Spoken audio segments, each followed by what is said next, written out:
So ಬನ್ನಿ ದೆವ್ವನ ಓಡಿಸ್ಬೇಕು ಅಂದರೆ ನಾವು ಫಾಸ್ಟಿಂಗಲ್ಲಿರಬೇಕು. ಅಪ್ಪ ನೀನು ಫಾಸ್ಟಿಂಗ್ ನೋಡಿ ದೆವ್ವ ಎದುರ್ತೈತೆ ಅಂತ ಅಂದ್ಕೊಂಡಿದ್ಯಾ? ಚಾನ್ಸೇ ಇಲ್ಲ. ಫಾಸ್ಟಿಂಗ್ ಮಾಡು, ಪ್ರಾರ್ಥನೆ ಮಾಡು ಅಂತ ಹೇಳಿದ್ದು ದೆವ್ವನ ಓಡ್ಸೋಕ್ಕಲ್ಲ. ಯಾಕಂದರೆ ಆ ದೆವ್ವಕ್ಕೆ ಪ್ರಾರ್ಥನೆನೂ ಉಪವಾಸ ನೋಡಿದ್ರೆ ಭಯ ಅಂತ ದೇವ್ರು ಹೇಳಿಲ್ಲ. ಪ್ರಾರ್ಥನೆ ಉಪವಾಸ ಒಂದು ವೇಳೆ ನೀನು ಹಾಕಿದ್ರೆ ಅದನ್ನು ಓಡಿಸೋಷ್ಟು ಅಧಿಕಾರನೂ ನಂಬಿಕೆ ನಿನ್ನೊಳಗೆ ಬರುತ್ತೆ ಅಂತ ದೇವ್ರು ಹೇಳಿದ್ರೆ ಹೊರತು ಅದನ್ನು ಓಡ್ಸೋಕ್ಕಾಗಿ ಹೇಳಿಲ್ಲ. ದೇವರು ಎಲ್ಲರ ಹಣೆ ಬರದಲ್ಲಿ ಏನೇನು ಬರೆದಿದ್ದಾರೋ ಅದೇ ತಾನೇ ನಡೆಯೋದು. ಹಣೆ ಬರದಲ್ಲಿ ಬರೆದಿರೋದು ನಡೆಯುತ್ತಾ ನಡೆಯಲ್ವಾ? ದೇವ್ರು ನಮ್ಮ ಹಣೆ ಬರದಲ್ಲಿ ಏನು ಬರೆದಿದ್ದಾರೋ ಅದು ನಡೆಯಂಗಿದ್ರೆ ನಾವು ಯಾಕೆ ಚರ್ಚಿಗೆ ಬರಬೇಕು? ನಮ್ಮ ಮನೇಲಿ ಮಲಗಿದ್ರು ನಡೆಯುತ್ತಲ್ಲ. ನಾನು ಹೇಳ್ತೀನಿ, ನಮ್ಗೆ ಗೊತ್ತಿಲ್ಲದೆ ಇರೋರು ಯೇಸು ಸ್ವಾಮಿ ಬಗ್ಗೆ ಹೇಳ್ತೀವಿ, ಕಾರಲ್ಲಿ ಹೇಳ್ತೀವಿ, ಟ್ರೈನಲ್ಲಿ.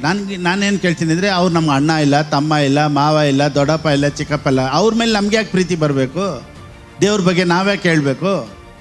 ನೋಡಿ, ನಾವು ಇನ್ನೊಬ್ರಿಗೆ ಯಾಕೆ ದೇವ್ರು ನಂಬಪ್ಪ ಅಂತ ಹೇಳ್ತೀವಿ ಅಂದರೆ, ಅದು ನಾನು ಒಳ್ಳೆಯವನು ಅಂತಲ್ಲ, ನನ್ನೊಳಗಡೆ ಇರೋ ದೇವರು ಅವನ್ನ ಪ್ರೀತಿ ಮಾಡೋದ್ರಿಂದ ದೇವ್ರು ಹೇಳ್ತಾರೆ ಅವನಿಗೆ ಹೇಳು ಅಂತ. It's agape love. ಇದು ಜೊತೆ ಹುಟ್ಟಿದವರಿಂದನೋ ಒಡ ಹುಟ್ಟಿದವರಿಂದ ಬಂದಂಥ ಪ್ರೀತಿ ಅಲ್ಲ. ಇದು ರಕ್ತ ಸಂಬಂಧದಿಂದ ಬಂದ ಪ್ರೀತಿ ಅಲ್ಲ. ದೇವರು ನನ್ನ ಒಳಗಡೆ ಇರೋದ್ರಿಂದ ಎಲ್ಲರೂ ಚೆನ್ನಾಗಿರಲಿ ಅಂತ ದೇವ್ರು ನನ್ನ ಒಳಗಡೆ ಬಯಸೋದ್ರಿಂದ ನಾನು ಅವ್ರು ಬಂದರೆ ಚೆನ್ನಾಗಿರುತ್ತೆ ಅಂತ ಯೋಚನೆ ಮಾಡ್ತೀನಿ. ಅಪ್ಪ ಇನ್ನೊಬ್ರು ಹಾಳಾಗಬಾರ್ದು, ಇನ್ನೊಬ್ರು ಚೆನ್ನಾಗಿರಬೇಕು ಅಂತ ಯೋಚನೆ ಒಬ್ರಿಗೆ ಹೆಂಗೆ ಬರ್ತೈತೆ? ದೇವ್ರು ಅವನ ಒಳಗಡೆ ಇರೋದ್ರಿಂದ ಅವನು ಕೆಟ್ಟೋಗ್ಬಾರ್ದು, ಅವನು ಚರ್ಚಿಗೆ ಬರಲಿ, ಅವನು ಒಳ್ಳೆಯವನಾಗಿರಲಿ ಅಂತ ನಿನ್ನ ಮುಖಾಂತರ ಅವ್ರ ಹತ್ರ ದೇವ್ರು ಮಾತಾಡಿಸ್ತಾರೆ ಅಷ್ಟೇ. ನಾವೇನು ಹುಟ್ಟಿದಾಗ್ಲಿಂದಾನೇ ಒಳ್ಳೆಯವರಲ್ಲ. ಅದಕ್ಕೇ ನಾವೆಲ್ಲರೂ ಸುವಾರ್ತೆ ಯಾಕೆ ಸಾರ್ತೀವಿ ಅಂದರೆ, ಇಂಥ ಒಳ್ಳೆಯ ದೇವರು ನನ್ನೊಳಗಡೆ ನಿಮ್ಮೊಳಗಡೆ ಇರೋದ್ರಿಂದ ಈ ಸುವಾರ್ತೆನ ಸಾರೋದಕ್ಕೆ ನಮ್ಗೆ ಆಸೆ ಬಂದ್ಬಿಡುತ್ತೆ. ಯಾಕೆಂದರೆ ಈ ಆಸೆನ ಬರ್ಸೋದೇ ನಮ್ಮೊಳಗಡೆ ಇರುವಂಥ ದೇವರೇ. ದೇವರ ಪರಿಶುದ್ಧವಾದ ನಾಮಕ್ಕೆ ಸ್ತೋತ್ರ ಉಂಟಾಗಲಿ. ಇವ್ಯಾಂಜಲಿಸಮ್, ಡಿಸೈಪಲ್ಶಿಪ್, ಅದ್ರ ಬಗ್ಗೆ ನಾನು ಹೋದ್ವಾರ ಪಾರ್ಟ್ 1 ಗಾಸ್ಪಲ್ ಟ್ರೂತ್ ಅಂತ ಮಾತಾಡಿದೆ. ಇವತ್ತು ಗಾಸ್ಪಲ್ ಅಂದರೆ ಏನು, ಸುವಾರ್ತೆ ಅಂದರೆ ಏನು, ಅದರೊಳಗಡೆ ಇರುವಂಥ ರಹಸ್ಯಗಳೇನು ಅನ್ನೋದನ್ನು ಇವತ್ತು ಸಹ ನಾವು ನೋಡೋಣ. ಯೇಸು ಸ್ವಾಮಿ ಏನು ಹೇಳಿದ್ರು ಅಂದರೆ, ಎಲ್ಲ ಕಡೆಯೂ ಹೋಗಿ ಸುವಾರ್ತೆ ಸಾರಿರಿ. ಸುವಾರ್ತೆ ಸಾರಿ ಅವರಿಗೆ ತಂದೆ ಮಗ ಪವಿತ್ರಾತ್ಮನ ಹೆಸರಿನಲ್ಲಿ ದೀಕ್ಷಾ ಸ್ನಾನ ಮಾಡಿ ಅವ್ರನ್ನ ಕನ್ವರ್ಟ್ ಮಾಡಿ ಅಂತ ಹೇಳಿಲ್ಲ, ಅವ್ರನ್ನ ಕ್ರಿಶ್ಚಿಯನ್ ಆಗಿ ಮಾಡಿ ಅಂತ ಹೇಳಿಲ್ಲ, ಅವ್ರನ್ನ ಶಿಷ್ಯರನ್ನಾಗಿ ಮಾಡು ಅಂತ ಹೇಳಿದ್ರು. Praise the lord. So conversion ಅನ್ನೋದು ಕ್ರಿಶ್ಚಿಯಾನಿಟಿ ಅಲ್ಲ. ನಾವು ಕನ್ವರ್ಷನ್ ಮಾಡ್ತಾ ಇಲ್ಲ, ಶಿಷ್ಯರನ್ನಾಗಿ ಮಾಡ್ತಾ ಇದ್ದೀವಿ. ಶಿಷ್ಯರು ಅಂದರೆ ಏನು? Nothing but becoming like master.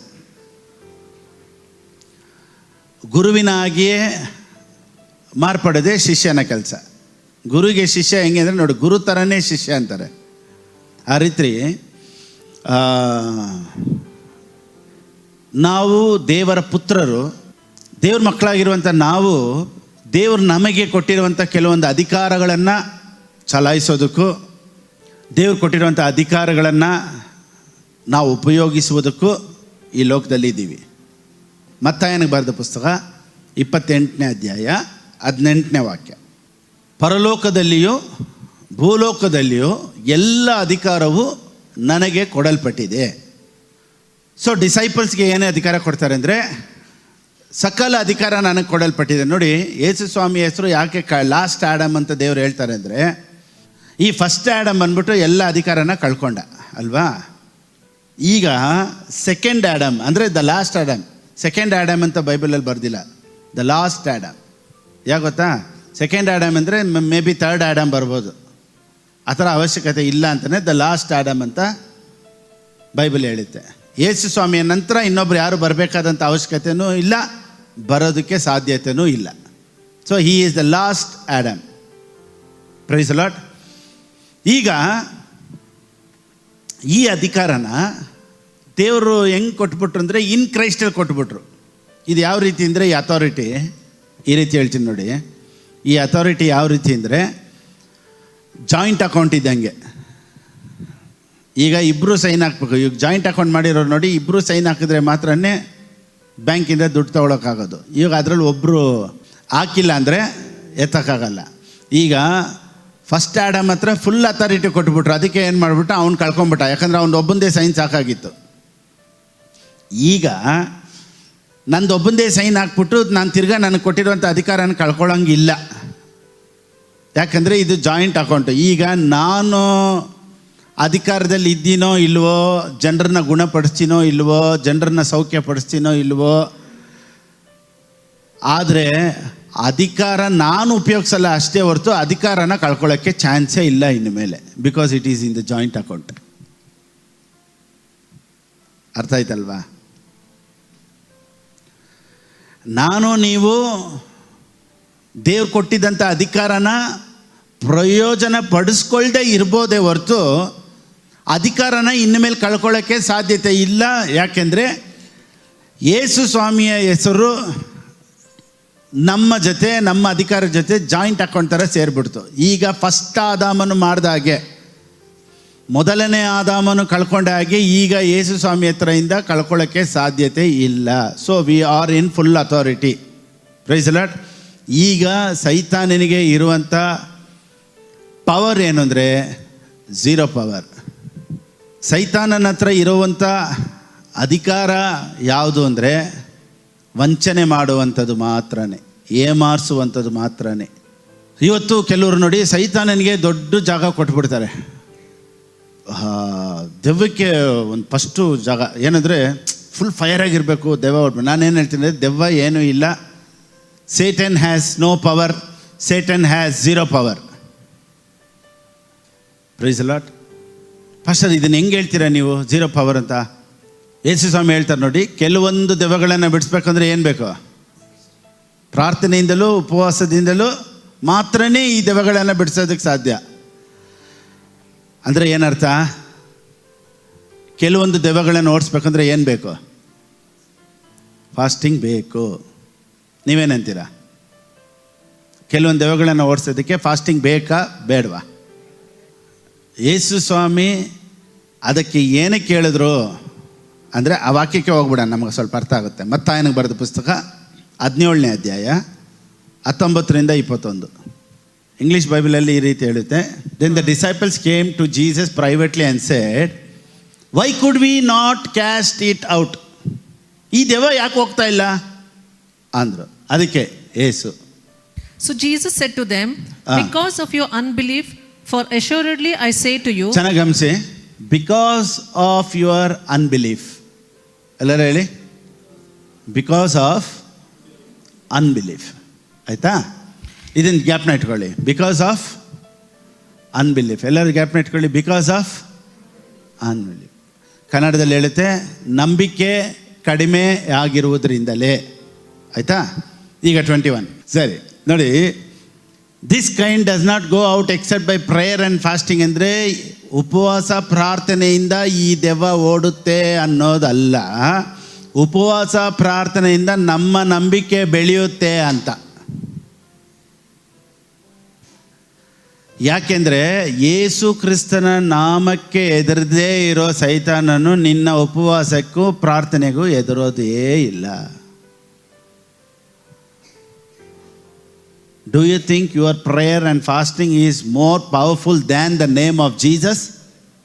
No way.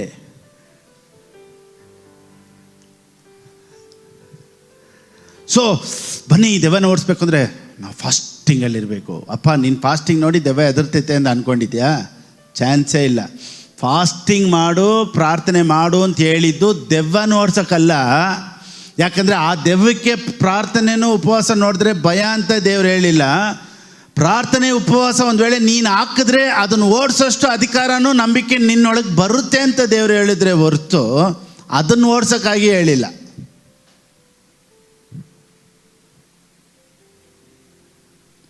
ಯೇಸು ಕ್ರಿಸ್ತನ ರಕ್ತಕ್ಕೆ, ಯೇಸು ಕ್ರಿಸ್ತನ ನಾಮಕ್ಕೆ ಮಾತ್ರನೇ ಅಧಿಕಾರನೂ ಬಲನೂ ಇರೋದು. ಈಗ ನಮ್ಮ ನಂಬಿಕೆನ ಬೆಳೆಸ್ಕೊಬೇಕು ಅಂತಲೇ ದೇವ್ರೇನು ಹೇಳಿದ್ರು ಗೊತ್ತಾ? ಈಗ ನಂಬಿಕೆ ಹೇಗೆ ಬೆಳೆಯುತ್ತೆ ಅಂದರೆ ವಾಕ್ಯ ಕೇಳುವುದರಿಂದಲೇ ನಂಬಿಕೆ ಬೆಳೆಯೋದು. ಅದಕ್ಕೆ ಟೀಚಿಂಗ್ ಅನ್ನೋದು ತುಂಬ ತುಂಬ ಇಂಪಾರ್ಟೆಂಟ್. ಸೊ ಶಿಷ್ಯರಿಗೆ ಗುರುತು, ಶಿಷ್ಯರಾಗಿರಿ ಅಂತ ಹೇಳಿದ್ರಲ್ಲ, ಶಿಷ್ಯರಾಗಬೇಕು ಅಂದರೆ ಒಬ್ಬೊಬ್ರು ಅದರ ಗುರುತು ಏನು ಅಂದರೆ ವಾಕ್ಯದಲ್ಲಿ ನೆಲೆಗೊಂಡಿರಬೇಕು. ಯೋಹಾನನಿಗೆ ಬರೆದ ಪುಸ್ತಕ 8ನೇ ಅಧ್ಯಾಯ 31-32 ನೋಡಿ. ಯೇಸು ಸ್ವಾಮಿ ಹೇಳ್ತಾರೆ, ನೀವು ನನ್ನ ವಾಕ್ಯದಲ್ಲಿ ನೆಲೆಗೊಂಡವರಾದರೆ ನಿಜವಾಗಿ ನನ್ನ ಶಿಷ್ಯರಾಗಿದ್ದು. ಸೊ ಶಿಷ್ಯರ ಗುರುತು ಏನು ಗೊತ್ತಾ? ವಾಕ್ಯನ ಕೇಳೋದು, ವಾಕ್ಯದಲ್ಲಿ ನೆಲೆಗೊಂಡಿರೋದು. ಸೊ ಟೀಚಿಂಗ್ ಅನ್ನೋದು ಭಾಳ ಭಾಳ ಭಾಳ ಭಾಳ ಮುಖ್ಯವಾದದ್ದು. ಯೇಸು ಸ್ವಾಮಿ ಇದ್ದಂಥ ದಿನಗಳಲ್ಲಿ ಜನರಿಗೆ ಟೀಚಿಂಗ್ ಮಾಡ್ತಾನೇ ಇದ್ರು. ಅಪೋಸ್ತಲರ ದಿನಗಳಲ್ಲಿ ಡೈಲಿ ಟೀಚಿಂಗ್ ಇತ್ತು. ಡೈಲಿ ಏನು ಮಾಡ್ತಾಯಿದ್ರು ಗೊತ್ತಾ? ವಾಕ್ಯವನ್ನು ಉಪದೇಶ ಮಾಡ್ತಾಯಿದ್ರು. ಯಾಕೆಂದರೆ ವಾಕ್ಯದಲ್ಲೇ ಇರೋದು ಬಲ, ವಾಕ್ಯದಲ್ಲೇ ಇರೋದು ಫಲ. ಒಂದೊಂದು ವಿಶ್ವಾಸಿಗಳು ಅಧಿಕಾರನ ಚಲಾಯಿಸಬೇಕು ಅಂದರೆ ನಮಗೆ ವಾಕ್ಯ ಚೆನ್ನಾಗಿ ಗೊತ್ತಿರಬೇಕು. ಸೊ ಡೈಲಿ ಡೆಡಿಕೇಟ್ ಮಾಡಿದರು ವಾಕ್ಯನ ಕೇಳೋದಕ್ಕೆ. ಅಪೋಸ್ತಲರೆಲ್ಲ ಡೈಲಿ ಡೆಡಿಕೇಟ್ ಮಾಡಿದರು. ಇವತ್ತು ವಾರಕ್ಕೆ ಒಂದು ಸತಿ, ಭಾನುವಾರ ಒಂದು ದಿನ 1 ಗಂಟೆ ಕಾಲ ಕೇಳುವಂಥ ಪ್ರಸಂಗದಲ್ಲಿ ನಾವು ಎಷ್ಟು ಬೆಳೆಯೋಕ್ಕಾಗುತ್ತೆ ನೋಡಿ. ಇವತ್ತು ನಿಮ್ಮ ಮಕ್ಕಳು ಸ್ಕೂಲ್ಗೆ ಹೋಗ್ತಾರೆ ಅಂದರೆ ನೀವು ವಾರಕ್ಕೆ ಒಂದು ಸತಿ 1 ಅವರ್ ಸ್ಕೂಲಿಗೆ ಕಳಿಸಿ ನೋಡಿ, ನಿಮ್ಮ ಮಕ್ಕಳ ಎಜುಕೇಷನ್ ಹೆಂಗಿರುತ್ತೆ ಅಂತ ನೀವು ಚೆಕ್ ಮಾಡಿ ನೋಡಿ. ವಾರಕ್ಕೆ ಒಂದ್ಸಲಿ 1 ಅವರ್ ಕಲಿಯುವಂಥ ಪಾಠದಲ್ಲಿ ಅವ್ರು ಯಾವತ್ತು ABCD ಎಲ್ಲ ಓದಿ ಅವ್ರು ಇಂಗ್ಲೀಷ್ ಮಾತಾಡೋ ಥರ ಆಗೋದು ಅಂದರೆ ಅವ್ರಿಗೆ 40-50 ವಯಸ್ಸಾಗಿರ್ತೈತೆ. ಅದಕ್ಕೆ ನಾನೇನು ಹೇಳ್ತೀನಿ ಅಂದರೆ, ಮಕ್ಕಳಿಗೆ ಎಜುಕೇಷನ್ ಎಷ್ಟು ಇಂಪಾರ್ಟೆಂಟೋ, ಡೈಲಿ ಕ್ಲಾಸ್ ಅಲ್ಲದೆ ಟ್ಯೂಷನ್ನು ಕೊಟ್ಟು ಓದಿಸ್ತಾರೋ, ಕ್ರೈಸ್ತರಿಗೂ ಸಹ ವಾಕ್ಯ ಅನ್ನೋದು ಡೈಲಿ ಇದ್ದರೆ ಅವರು ಬೆಳೆಯೋದಕ್ಕೂ ಅಧಿಕಾರ ಚಲಾಯಿಸೋದಕ್ಕೂ ಅವ್ರಿಗೆ ಸಾಧ್ಯತೆ ಇರುತ್ತೆ. ಇವತ್ತು ಕ್ರಿಶ್ಚಿಯಾನಿಟಿ ಬೆಳಿಬೇಕು ಅಂದರೆ ಅವ್ರಿಗೆ ಟೀಚಿಂಗ್ ಮಾಡಬೇಕು. ಸೊ ದೇವ್ರ ವಾಕ್ಯ ಏನು ಹೇಳುತ್ತೆ ಅಂದರೆ, ತಂದೆ ಮಗ ಪವಿತ್ರಾತ್ಮನ ಹೆಸರಿನಲ್ಲಿ ದೀಕ್ಷಾಸ್ನಾನ ಕೊಟ್ಟು ಅವ್ರಿಗೆ ಹೆಸರು ಚೇಂಜ್ ಮಾಡಿ ಕ್ರಿಶ್ಚಿಯನ್ ಮಾಡಿ ಅಂತ ಹೇಳಿಲ್ಲ. ಅವ್ರಿಗೆ ಟೀಚ್ ಮಾಡಿ ಶಿಷ್ಯರನ್ನಾಗಿ ಮಾಡಿ ಅಂತ ಹೇಳಿದರು. ಸೊ ಒಬ್ಬೊಬ್ಬರು ಕ್ರೈಸ್ತರು ದೀಕ್ಷಾಸ್ನಾನ ತೊಗೊಂಡಿರೋರು ಚೆನ್ನಾಗಿ ವಾಕ್ಯನ ಕೇಳಿ ಇನ್ನೊಬ್ಬರಿಗೆ ಪ್ರೇಯರ್ ಮಾಡೋ ಥರ ಅವ್ರು ಆಗಬೇಕೇ ಹೊರತು ಇನ್ನೊಬ್ಬರ ಹತ್ರ ಪ್ರಾರ್ಥನೆ ಮಾಡಿಸ್ಕೊಳ್ಳೋ ಥರ ಇರಬಾರ್ದು. ಪಾಸ್ಟರ್ ಹಂಗಾರೆ ಪ್ರಾರ್ಥನೆ ಮಾಡಿಸ್ಕೊಳ್ಳೋದು ತಪ್ಪೇನೂ ಇಲ್ಲ, ಬೆಳೆಯೋವರೆಗೂ ಮಾಡಿಸ್ಕೊಬೋದು. ಬೆಳೆದ ಮೇಲೆ ನೀವು ಇನ್ನೊಬ್ರಿಗೆ ಪ್ರಾರ್ಥನೆ ಮಾಡೋ ಥರ ಆಗಬೇಕು. ಪಾಸ್ಟರ್ ಅವ್ರು ಬಂದು ನನ್ನ ತಲೆ ಮೇಲೆ ಕೈ ಇಡ್ತಾರಾ? ಪಾಸ್ಟರ್ ಅವ್ರು ಏನಾದರೂ ಪ್ರಾಫಸಿ ಮಾಡ್ತಾರಾ? ಆ ರೀತಿ ಇರಬಾರ್ದು. ನಾವು ಹೋಗಿ ಸೇವೆ ಮಾಡೋ ಥರ ಇನ್ನೊಬ್ಬರಿಗೆ ಯೇಸು ಸ್ವಾಮಿಯ ಬಗ್ಗೆ ಹೇಳೋ ಥರ ನಾವು ಬೆಳಿಬೇಕು ಅನ್ನೋದೇ ದೇವರ ಚಿತ್ತ. ದೀಕ್ಷಾಸ್ನಾನ ತೊಗೊಂಡಿರೋರು ಎಲ್ಲರೂ ಕ್ರಿಶ್ಚಿಯನ್ಸ್ ಅಲ್ಲ, ಡಿಸೈಪಲ್ಸ್. ಸೊ ಶಿಷ್ಯರು ಹೆಂಗೆ ಅಂದರೆ, ಯಾವ ರೀತಿ ಶಿಷ್ಯರಾಗಿರ್ತಾರೆ ಅಂದರೆ ನೋಡಿ, ಸತ್ಯವೇದ ಹೇಳುತ್ತೆ, if you continue in my word. ಯಾವತ್ತೋ ವಾರಕ್ಕೊಂದ್ಸತಿ ಕೇಳೋರು ಶಿಷ್ಯರಲ್ವಂತೆ, ಕಂಟಿನ್ಯೂ ಆಗಬೇಕು. ಎಲ್ಲರೂ ಹೇಳಿ, ಕಂಟಿನ್ಯೂ ಇನ್ ಮೈ ವರ್ಡ್. ನೋಡಿ, ಬೈಬಲಲ್ಲಿ ಟೀಚಿಂಗ್ ಅನ್ನೋದು ಎಷ್ಟು ಇಂಪಾರ್ಟೆಂಟ್ ಅನ್ನೋದನ್ನು ಕೆಲವೊಂದು ವಾಕ್ಯ ಕೊಡ್ತೀನಿ, ಬೇಗ ಓದಿ. ಕನ್ನಡದಲ್ಲೇ ಓದ್ಬಿಡೋಣ. ಓಕೆ, ಬನ್ನಿ. ಮತ್ತಾಯನಿಗೆ ಬರೆದ ಪುಸ್ತಕ 4ನೇ ಅಧ್ಯಾಯ 23ನೇ ವಾಕ್ಯ. The book of Matthew chapter 4:23. ಬಳಿಕ ಯೇಸು ಗಲಿಲಾಯದಲ್ಲೆಲ್ಲ ತಿರುಗಾಡಿ ಅಲ್ಲಿಯವರ ಸಭಾ ಮಂದಿರಗಳಲ್ಲಿ ಉಪದೇಶ ಮಾಡುತ್ತಾ ಏನು ಮಾಡ್ತಾ ಇದ್ರಂತೆ? ಯೇಸು ಸ್ವಾಮಿ ಹತ್ರ ಸಕಲ ಪವರ್ ಐತೆ, ಶಕ್ತಿ ಐತೆ, ಸತ್ತವ್ರನ್ನ ಎಬ್ಬರಿಸ್ಬೋದು. ಏನಕ್ಕೆ ಉಪದೇಶ ಮಾಡ್ತಾ ಇರಬೇಕು? Then Jesus went about all Galilee teaching. So Jesus Christ was a teacher. ಮತ್ತಾಯನಿಗೆ ಬರೆದ ಪುಸ್ತಕ 9ನೇ ಅಧ್ಯಾಯ 35ನೇ ವಾಕ್ಯ. The book of Matthew chapter 9:35. ನೋಡಿ, ಯೇಸು ಎಲ್ಲ ಊರುಗಳಲ್ಲಿ ಹಳ್ಳಿ ಪಳ್ಳಿಗಳಲ್ಲಿ ಸುತ್ತಕೊಂಡು ಸತ್ತಿರೋರ ಎಬ್ಬರಿಸ್ಬಿಟ್ಟು, ಬನ್ನಿ ನನ್ನ ಹತ್ರ ಪವರ್ ಐತೆ, ನನ್ನ ಹತ್ರ ಫೈರ್ ಐತೆ, ಸತ್ತವ್ರನ್ನೆಲ್ಲ ಎಬ್ಬರಿಸ್ತೀನಿ ಅಂತ ಮಾಡ್ತಾ ಇರಲಿಲ್ಲ. ಎಲ್ಲರಿಗೂ ಉಪದೇಶ ಮಾಡ್ತಾ ಇದ್ದಂತೆ. ಯಾಕೆ ಗೊತ್ತಾ? ಪವರು, ಅನಾಯಿಂಟಿಂಗು, ಫೈರು ಎಲ್ಲನೂ ಇರಬೇಕು, but it is temporary. But the word of god is superior than everything else. I am not against prophecy, I am not against anointing, I am not against healing, I am not against miracle. ಯಾವುದಕ್ಕೂ ನಾನು against ಇಲ್ಲ. ಆದರೆ ಎಲ್ಲದಕ್ಕೂ superior ಯಾವುದು ಗೊತ್ತಾ? ಎಲ್ಲದಕ್ಕೂ ಪ್ರಧಾನವಾದದ್ದು ಯಾವುದು ಅಂದರೆ ವಾಕ್ಯನೇ. ಈ ವಾಕ್ಯ ಇಲ್ಲದೆ ಇರೋರೆ ನನಗೆ ಸ್ವಲ್ಪ ಪ್ರೇಯರ್ ಮಾಡಿ, ನನಗೆ ಸ್ವಲ್ಪ ಪ್ರೇಯರ್ ಮಾಡಿ, ನನಗೆ ಸ್ವಲ್ಪ ಪ್ರೇಯರ್ ಮಾಡಿ. ಯಾರಾದರೂ ಒಂದು ಸೇವಕರು ಬಂದರೆ ಅವ್ರ ಹತ್ರ ಹೋಗಿ ಪ್ರೇಯರ್ ಮಾಡಿಸ್ಕೊಳ್ಳೋಣ, ಇವ್ರ ಹತ್ರ ಹೋಗಿ ಪ್ರೇಯರ್ ಮಾಡಿಸ್ಕೊಳ್ಳೋಣ, ಸ್ವಲ್ಪ ಪ್ರೇಯರ್ ಮಾಡಿಬಿಟ್ಟು ಹೇಳಿ ಪಾಸ್ಟರ್. ಆ ರೀತಿ ವಿಶ್ವಾಸಿಗಳು ಇರಬಾರ್ದು. ನೀವು ಹೋಗಿ ಸುವಾರ್ತೆ ಸಾರೋಷ್ಟು ನೀವು ಬೆಳಿಬೇಕು ಯೇಸುವಿನ ನಾಮದಲ್ಲಿ. ಈ ವಾಕ್ಯನ ಕೇಳ್ತಾ ಇರೋರಲ್ಲ, ಒಂದು ದಿನ ನೀವೇ ಸುವಾರ್ತೆನ ಸಾರಿ ದೇವ್ರ ಬಗ್ಗೆ ಹೇಳೋಷ್ಟು ದೇವರು ನಿಮ್ಮನ್ನು ಆಶೀರ್ವದಿಸ್ತಾರೆ. ಪ್ರಾರ್ಥನೆ ಮಾಡಿಸಿಕೊಳ್ಳುವಂಥ ವಿಶ್ವಾಸಿಗಳಾಗಿರದೆ ಇನ್ನೊಬ್ಬರಿಗೆ ಪ್ರಾರ್ಥನೆ ಮಾಡುವಂಥ ವಿಶ್ವಾಸಿಗಳನ್ನಾಗಿ ಈ ಟೀಚಿಂಗು ನಿಮ್ಮನ್ನು ಮಾರ್ಪಡಿಸ್ಬಿಡುತ್ತೆ ಯೇಸುವಿನ ನಾಮದಲ್ಲಿ. ಆಮೇನ್. ಸರಿ, ಸತ್ಯವೇದ ಹೇಳುತ್ತೆ, ಯೇಸು ಎಲ್ಲ ಊರುಗಳನ್ನು ಹಳ್ಳಿ ಪಳ್ಳಿಗಳನ್ನು ಸುತ್ತಿಕೊಂಡು ಅವರ ಸಭಾ ಮಂದಿರಗಳಲ್ಲಿ ಉಪದೇಶ ಮಾಡುತ್ತಾ. ಮ್ಯಾಥ್ಯೂ 11:1, ಮತ್ತಾಯನಿಗೆ ಬರೆದ ಪುಸ್ತಕ 11ನೇ ಅಧ್ಯಾಯ 1ನೇ ವಾಕ್ಯ. ಯೇಸು ತನ್ನ 12 ಮಂದಿ ಶಿಷ್ಯರಿಗೆ ಹೇಳಬೇಕಾದ್ದನ್ನು ಹೇಳಿ ಮುಗಿಸಿದ ಬಳಿಕ ಅಲ್ಲಿ ಅವರ ಊರುಗಳಲ್ಲಿ ಉಪದೇಶ ಮಾಡುವುದಕ್ಕೂ ಸುವಾರ್ತೆಯನ್ನು ಸಾರುವುದಕ್ಕೂ ಅಲ್ಲಿಂದ ಹೊರಟನು. ಆಮೇಲೆ ನೋಡಿ, that he departed from there to teach and to preach in their cities. So teaching is very, very important. Weekly once 1 hour teaching is not enough. He went out to teach and preach. ಯಾರಿದು ಮಾಡಿದ? Jesus ಕ್ರೈಸ್ಟೇ teaching ಪ್ರೀಚಿಂಗೇ ಮಾಡ್ತಾ ಇದ್ದಿದ್ದು. Teaching ಪ್ರೀಚಿಂಗು ಅಲ್ಲದೆ ಬೇರೆ fire, ಅನಾಯಿಂಟಿಂಗು, touch ಇದು ಮಾತ್ರ ಕೆಲಸಕ್ಕಾಗೋದಿಲ್ಲ. ಅದು temporary. ಬೇಡ ಅಂತ ನಾನು ಹೇಳ್ತಾ ಇಲ್ಲ, ಟೆಂಪ್ರವರಿ. ಮಾರ್ಕನ್ಗೆ ಬರೆದ ಪುಸ್ತಕ 6ನೇ ಅಧ್ಯಾಯ 6ನೇ ವಾಕ್ಯ. The book of Mark chapter 6 verse 6. Then he went about the villages in a circuit teaching. ಆತನು ಹಳ್ಳಿ ಪಳ್ಳಿಗಳನ್ನು ಸುತ್ತಿಕೊಂಡು ಉಪದೇಶ ಮಾಡುತ್ತಾ ಬಂದನು. So Bible tells, then Jesus went from village to village teaching the people. So teaching ministry is very, very important. ಒಬ್ಬ ಕ್ರೈಸ್ತ ಬೆಳೆಯೋದು ಹೆಂಗೆ, ಒಬ್ಬ ಕ್ರೈಸ್ತನ ಅಧಿಕಾರ ಚಲಾಯಿಸೋದು ಹೇಗೆ, ಒಬ್ಬ ಕ್ರೈಸ್ತನ ಆಶೀರ್ವಾದವಾಗಿ ಇರೋದಕ್ಕೆ ಸಾಧ್ಯತೆ ಹೆಂಗೆ ಅಂದರೆ only by hearing the word. ಲೂಕನ್ಗೆ ಬರೆದ ಪುಸ್ತಕ 5:17. The book of Luke chapter 5 verse 17. ಒಂದಾನೊಂದು ದಿನದಲ್ಲಿ ಆತನು ಉಪದೇಶ ಮಾಡುತ್ತಿರಲು. ನಾವು it happened on a certain day as he was teaching. Daily ಇದೆ ಯೇಸು ಸ್ವಾಮಿ ಮಾಡ್ತಾ ಇದ್ದಿದ್ದು. ಫಸ್ಟ್ ಡೈಲಿ ಅಂತ ಹೇಳಲೇ ಇಲ್ವಲ್ಲ ನೀವು? ಮತ್ತಾಯನಿಗೆ ಬರೆದ ಪುಸ್ತಕ 26ನೇ ಅಧ್ಯಾಯ 55ನೇ ವಾಕ್ಯ. The book of Matthew chapter 26 verse 55. ಅದೇ ಗಳಿಗೆಯಲ್ಲಿ ಯೇಸು ಗುಂಪಾಗಿ ಕೂಡಿದ ಜನರಿಗೆ ನೋಡಿ, ಯೇಸು ಸ್ವಾಮಿನ ಹಿಡಿಯಕ್ಕೆ ಬರ್ತಾರೆ. ಹಿಡಿಯಕ್ಕೆ ಬಂದಾಗ ಯೇಸು ಸ್ವಾಮಿ ಏನು ಹೇಳ್ತಾರೆ ಗೊತ್ತಾ? ಕಳ್ಳನನ್ನು ಹಿಡಿಯುವುದಕ್ಕೆ ಬಂದಂತೆ ಕತ್ತಿಗಳನ್ನು ದೊಣ್ಣೆಗಳನ್ನು ತೆಗೆದುಕೊಂಡು ನನ್ನನ್ನು ಹಿಡಿಯುವುದಕ್ಕೆ ಬಂದಿರಾ? ನಾನು ದಿನಾಲು ಹೇಳಿ. ಯೇಸು ಸ್ವಾಮಿ ಡೈಲಿ ಏನು ಮಾಡ್ತಾಯಿದ್ರು? ಫೈರ್ ಮಾಡ್ತಾ ಇರಲಿಲ್ಲ. ಏನು ಮಾಡ್ತಾ ಇದ್ರಂತೆ? ಈ ವಾಸ್ ಟೀಚಿಂಗ್. ಬೋಧಿಸ್ತಾ ಇದ್ರಂತೆ. ಯಾಕೆ ಗೊತ್ತಾ?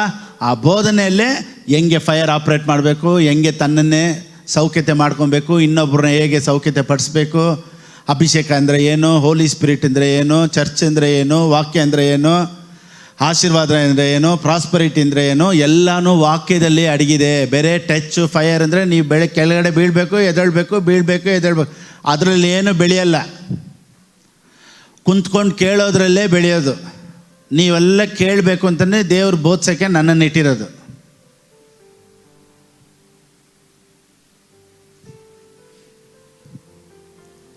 ಯೇಸು ಸ್ವಾಮಿ ಹೇಳ್ತಾರೆ ನೋಡಿ, I was there teaching every day. I sat daily with you. Teaching in the temple.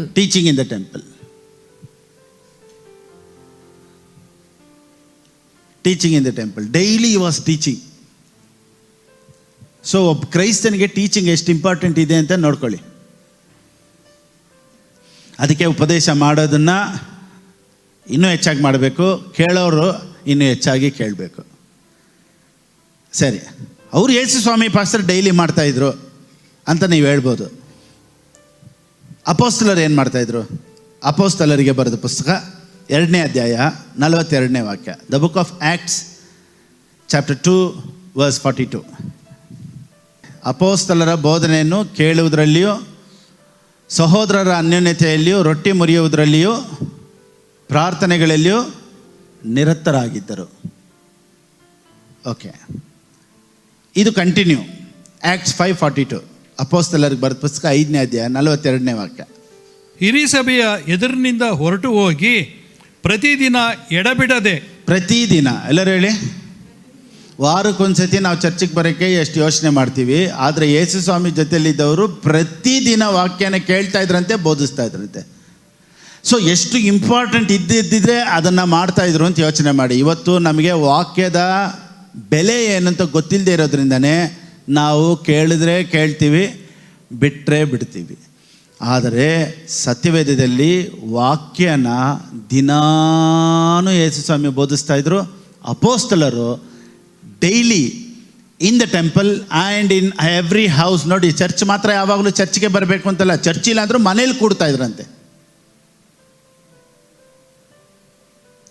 And every day in the temple and from house to house, ಒಬ್ಬೊಬ್ಬರ ಮನೆಯಲ್ಲಿ ಕೂಡಿಕೊಂಡು ಡೈಲಿ ಪ್ರೋಧನೆ. ನೋಡಿ, ಕೂಡ್ಕೊಂಡು ಏನು ಮಾಡ್ತಾಯಿದ್ರು, ಮನೆಯಲ್ಲಿ ಕೂಡ್ಕೊಂಡು ಒಬ್ಬರ ಮೇಲೆ ಒಬ್ಬರು ಮಾತಾಡ್ಕೊಂಡು ಚಾಡಿ ಹೇಳ್ಕೊಂಡು ಕುಂತಿದ್ರು ಅಂತ ಆಯ್ತಾ. ಮನೆಯಲ್ಲಿ ಹೋಗಿ ಯಾರ ಮನೇಲಿ ಏನೇನು ನಡೀತೈತೆ, ಚರ್ಚಿಗೆ ಯಾರು ನೆಟ್ಟಿಗೆ ಬರ್ತಾ ಇಲ್ಲ, ಯಾರ ಮನೇಲಿ ಏನು ಪ್ರಾಬ್ಲಮ್ಮು ಅಂದ್ಕೊಂಡು ಮಾತಾಡ್ತಾ ಇದ್ರಾ? ಸತ್ಯವೇದ ಹೇಳುತ್ತೆ, ಮನೆಯಲ್ಲಿಯೂ ಉಪದೇಶ ಮಾಡುತ್ತಾ ಕ್ರಿಸ್ತನಾದ ಯೇಸುವಿನ ವಿಷಯವಾದ ಶುಭ ವರ್ತಮಾನವನ್ನು ಸಾರುತ್ತಾ ಇದ್ದರು. ವಾರದಲ್ಲಿ ಎಷ್ಟು ದಿವಸಕ್ಕೆ? ಪ್ರತಿದಿನ. ಎಲ್ಲರೂ ಹೇಳಿ. ನೀವೇ ಯೋಚನೆ ಮಾಡಿ, ವಾರಕ್ಕೊಂದು ಮೆಸೇಜ್ ಸಾಕಾಗುತ್ತಾ ಅಥವಾ ವಾರಕ್ಕೆ 2 ಮೆಸೇಜ್ ಸಾಕಾಗುತ್ತಾ? ನೋವೇ. ಸೊ ಬೈಬಲ್ ಹೇಳುತ್ತೆ, ಆ್ಯಂಡ್ ಎವ್ರಿ ಡೇ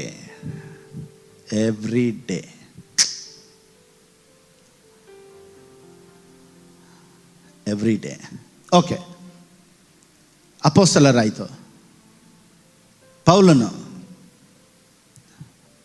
1 ಕೊರಿಂಥದವ್ರಿಗೆ ಬರೆದ ಪುಸ್ತಕ 4ನೇ ಅಧ್ಯಾಯ 17ನೇ ವಾಕ್ಯ. ಪೌಲನ್ ಏನು ಹೇಳ್ತಾನೆ ನೋಡಿ. For this reason I have sent Timothy to you, who is my beloved and faithful son in the Lord, who will remind you of my ways in Christ as I teach everywhere in every church. ನಾನು ಎಲ್ಲೆಲ್ಲಿಯೂ ಪ್ರತಿಯೊಂದು ಸಭೆಯಲ್ಲಿಯೂ ಬೋಧಿಸುವ ಕ್ರಮವನ್ನು ನಿಮ್ಮ ನೆನಪಿಗೆ ತರುವನು. ನಾನು ಏನನ್ನೆಲ್ಲ ಬೋಧಿಸ್ತಾ ಇದ್ನೋ ಅದನ್ನ ಅವನು ಹೇಳ್ತಾನಂತೆ. ನೋಡಿ, ಪೌಲನ ಕರ್ಚಿಫಲ್ಲೂ ಸಹ ಶಕ್ತಿ ಇತ್ತು. ಪೌಲನ್ ಏನು ಮಾಡ್ತಾನೆ ಗೊತ್ತಾ? ಕರ್ಚಿಫನ್ನು ಕೊಟ್ಟು ಕಳ್ಸ. ಆ ಕರ್ಚಿಫನ್ನು ಮುಟ್ಟಿದವರೆಲ್ಲ ಗುಣ ಆದರು. ಚರ್ಚಲ್ಲೂ ಇಷ್ಟು ಬಂಡಲ್ ಖರ್ಚಿಫನ್ನು ಕೊಟ್ಟು ಕಳಿಸ್ಬೋದಾಯ್ತಲ್ಲ. ತೊಗೊಳ್ಳಿ, ನೀನೊಂದು ಖರ್ಚಿಫ್ ಇಟ್ಕೋ, ತಗೋ ಅನಾಯಿಂಟಿಂಗ್ ಆಯಿಲು, ಇದು ನೀನು ಸ್ವಲ್ಪ ಆಯಿಲ್ ಇಟ್ಕೋ ಅಂತ ಆ ರೀತಿ ಎಲ್ಲ ಮಾಡಿಲ್ಲ. ನೋಡಿ, ಸಭೆಗಳಲ್ಲಿ ಮನೆಗಳಲ್ಲಿ ಬೋಧನೆ ಮಾತ್ರನೇ ನಡೀತಾ ಇತ್ತು. ಯಾಕೆ ಗೊತ್ತಾ?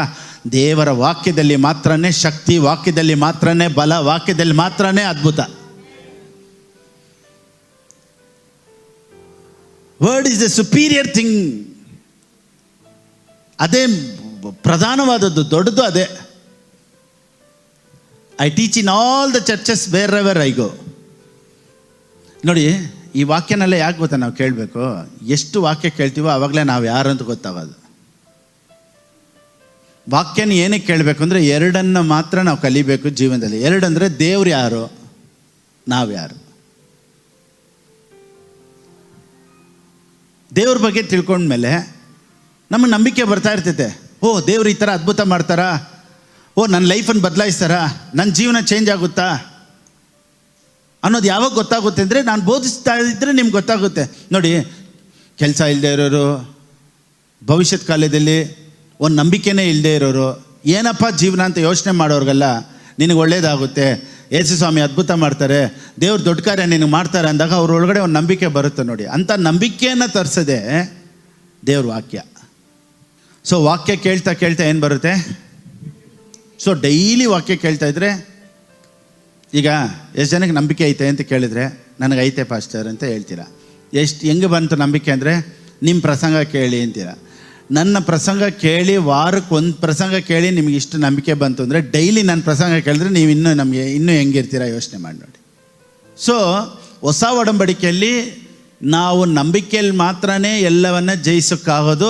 ನಂಬಿಕೆ ಇಲ್ಲದೆ ದೇವರನ್ನು ಮೆಚ್ಚಿಸೋದಕ್ಕೆ ಸಾಧ್ಯತೆ ಇಲ್ಲ. ನೋಡಿ, ದೇವರು ನಮಗೆ ಕೊಟ್ಟಿರುವಂಥ ಅಧಿಕಾರ ನಾವು ಚಲಾಯಿಸಬೇಕು ಅಂದರೆ ನಮಗೇನು ಬೇಕು? ನಂಬಿಕೆ ಬೇಕು. ನಂಬಿಕೆ ಯಾವುದರಿಂದ ಬರುತ್ತೆ? ವಾಕ್ಯ ಕೇಳೋದ್ರಿಂದ ಬರುತ್ತೆ. ಅದಕ್ಕೆ ಡೈಲಿ ವಾಕ್ಯ ಕೇಳಿದ್ರೆ ಡೈಲಿ ನಮಗೆ ನಂಬಿಕೆ ಬರುತ್ತೆ. ನಂಬಿಕೆ ಬಂದಾಗಲೇ ನಮ್ಮ ಅಧಿಕಾರನ ನಾವು ಯೂಸ್ ಮಾಡೋದಕ್ಕೆ ಸಾಧ್ಯ.